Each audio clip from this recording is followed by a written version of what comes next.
Zahran Mamdani wins New York mayoral race, the first Muslim ever to do so.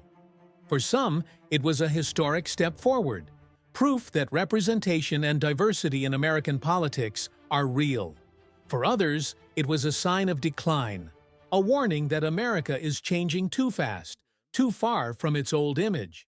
But behind the noise, one question began to echo everywhere. Who exactly is Zahran Mamdani?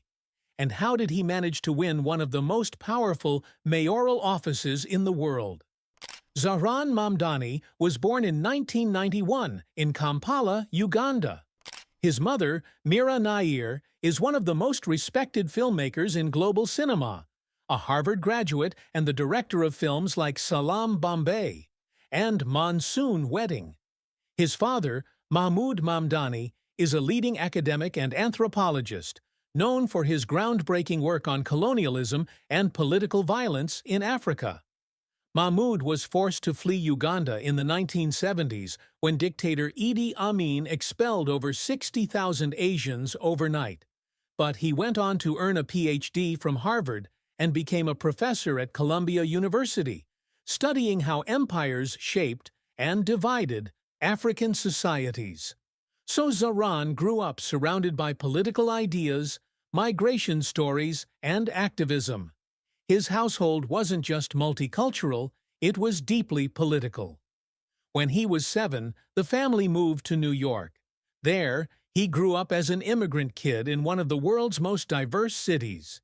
He later studied African Studies at the University of Pennsylvania, where he founded a student chapter of Students for Justice in Palestine. That early activism would later define his public image, both admired and attacked for it. Before entering politics, Zahran worked as a housing counselor, helping families avoid foreclosure during New York's housing crisis. In 2020, at just 29 years old, he ran for a seat in the New York State Assembly. He won, becoming the first South Asian and first Ugandan-born representative in the state's history. But his biggest leap came in 2025. Zahran Mamdani ran for mayor of New York, the world's most influential city, a global symbol of capitalism, culture, and migration. His opponent, Andrew Cuomo, the former governor of New York, a political veteran with decades of experience and deep connections to Wall Street. And yet, against all odds, Mamdani won. He didn't just beat a heavyweight politician. He defeated an entire system built on billionaire money. Over 20 billionaires poured millions of dollars into Cuomo's campaign. Michael Bloomberg alone reportedly contributed over $13 million through political action committees. Yet voters chose Mamdani, a 34-year-old activist with a grassroots campaign, funded mostly by small donations. The result wasn't just a local upset. It was a political earthquake. To understand why Mamdani's victory shook the establishment, you need to look at his platform. He promised policies that directly challenged corporate and elite interests. Free and faster public buses across the city. Rent freezes for 1 million apartments for 4 years. Publicly owned grocery stores to lower food prices. Doubling the minimum wage to $30 an hour by 2030. And raising corporate taxes to 11.5%, while adding a 2% tax on incomes over $1 million. In short, he ran a class politics campaign in a city where inequality is extreme. New York is home to more billionaires than any other city on earth, yet nearly 1 in 5 residents lives in poverty. Mamdani's message, "The system works for the rich, not for us," resonated powerfully, especially among younger voters struggling with housing and debt. But what really made him stand out wasn't just his policies, it was his tone. He spoke directly to people, online and offline, in multiple languages: Arabic, Urdu, Hindi, and Spanish, bridging communities that often feel ignored by mainstream politics. His campaign videos on TikTok and Instagram went viral. He visited mosques, churches, and local businesses, meeting voters face to face.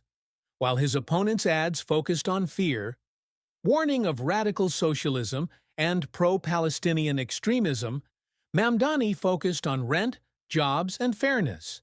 And in the end, that connection proved stronger than billionaire money. Still, his rise wasn't without backlash. Zahran Mamdani has been openly critical of Israel, calling its actions in Gaza genocidal and labeling it a system of apartheid. Those positions earned him strong support among young progressives and Arab Americans, but fierce opposition from pro-Israel groups and conservative politicians. Donald Trump called his victory a tragedy for America, claiming that the U.S. had lost its sovereignty. Republican leaders described Mamdani as a communist threat, but these attacks only amplified the historic symbolism of his win. The son of Ugandan and Indian immigrants, a Muslim now leading America's most iconic city. In political terms, the office of mayor might seem local, about garbage collection, parks, and zoning laws.